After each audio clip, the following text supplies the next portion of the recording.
programang ito ay rated SPG. Striktong patnubay at gabay ng magulang ang kailangan. Maaaring may masiselang tema, lengguwahe, karahasan, sexual, horror o droga na hindi angkop sa mga bata. Zoe, ililigtas si Robert, Giselle at Annalyn. Alamin natin. Welcome back sa aking channel. Mga kaganapan sa abot kamay na pangarap. Napaka-intense nga ng mga kaganapan sa abot kamay na pangarap. Nag-aya si Giselle na kumain sa isang restaurant bilang pasasalamat sa mag-amang Annalyn at Robert sa pagtatakip nito sa kasalanang ginawa ni Giselle. At dahil sa ginawang yun nila Annalyn ay hindi na makukulong itong si Giselle at ligtas na si Giselle sa kung anuman ang kasong isasampa sa kanya ni Morgana. Dahil sa pagtestigo ni Annalyn at Robert, pati na din sa kakulangan ng ebidensya.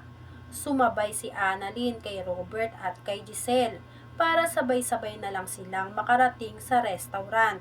Nakakainan nila para mag-celebrate.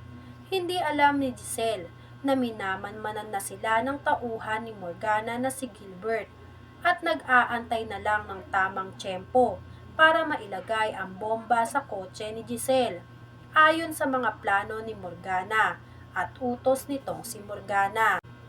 Pinanindigan na din nga ni Gilbert na hindi siya ang pumatay kay Madam Chantal, kundi itong si Giselle, para hindi mawalan ng trabaho itong si Gilbert, dahil may kapatid pa si Gilbert na umaasa pa sa kanya. Kaya kinakailangan niyang itago at gawin ang lahat ng pinag-uutos ni Morgana, nang sa ganon ay hindi siya pagdudahan lalo ni Morgana Go. Sinundan ni Gilbert sina Giselle kung saan man magpunta itong sila Giselle, nang sa ganon ay mailagay na nga ni Gilbert ang bomba na pinapalagay sa kanya ni Morgana.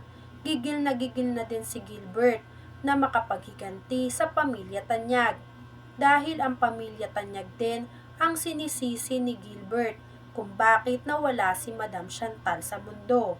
Kahit ang totoo ay si Gilbert talaga ang may kasalanan kung bakit nabaril si Madam Chantal, at siya mismo ang bumaril sa amo niyang si Madam Chantal.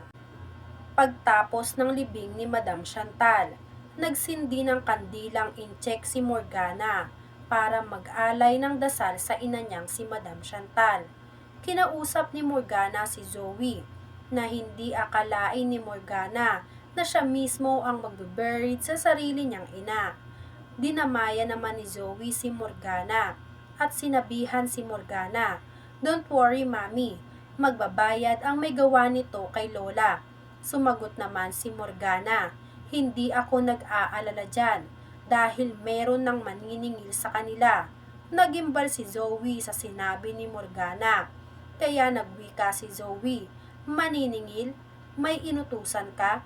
Inamin ni Morgana na inutusan niya si Gilbert para maghiganti sa pamilya Tanyag. Kaya inusisa ni Zoe kung ano ang plano at ginawa ni Morgana. Sinagawa ni Zoe si Morgana. "Mami, anong ginawa mo?" Sumagot si Morgana na halatang gigil na gigil. "Gaganti ako sa pamilya Tanyag." Nagimbal si Zoe nang marinig ang mga sinabi ni Morgana sa kanya. Kaya sumagot ulit si Zoe, "Mga Tanyag, pati kay Daddy?" Proud naman na sumagot si Morgana.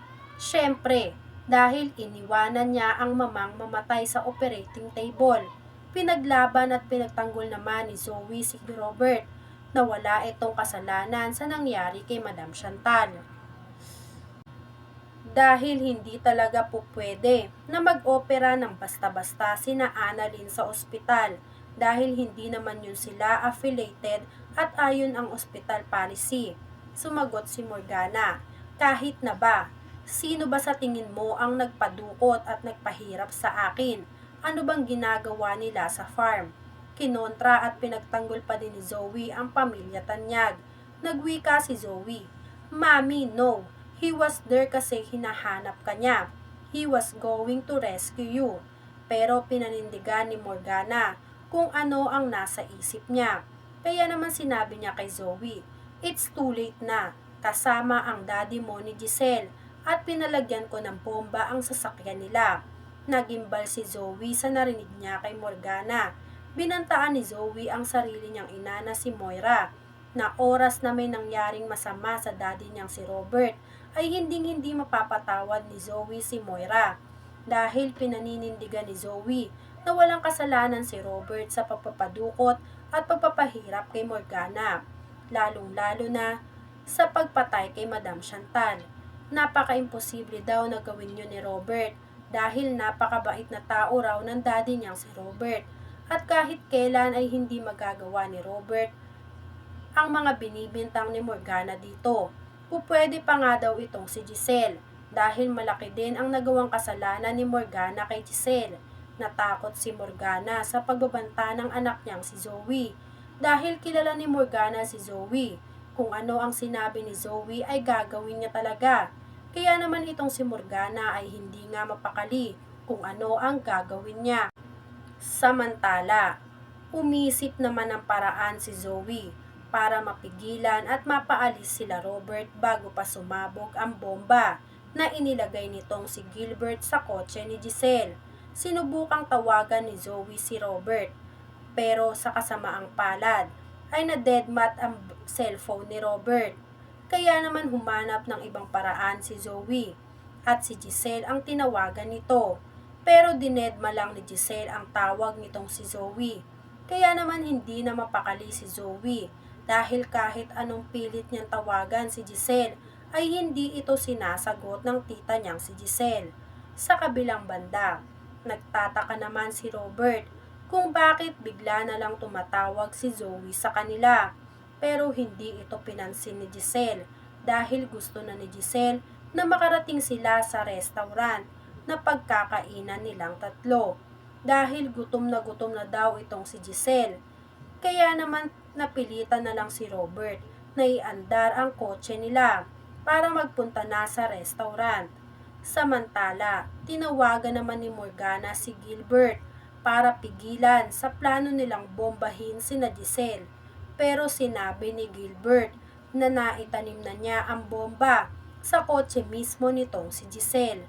Kaya naman sinabi ni Morgana na gumawa si Gilbert ng paraan para mapigilan ang pagsabog ng bomba. Nagtataka naman itong si Gilbert kung bakit bigla na lang nagbago ang isip ng amo niyang si Morgana. Magagawan kaya ni Gilbert ng paraan na mapigilan ang pagsabog ng bomba? Yan nga ang mga kaganapan at mga dapat nating abangan dito sa Abot Kamay na Pangarap. Kung gusto nyo pa ng mga ganitong klaseng video, ay mag-subscribe at i-like itong video na to. Maraming salamat po. I got you!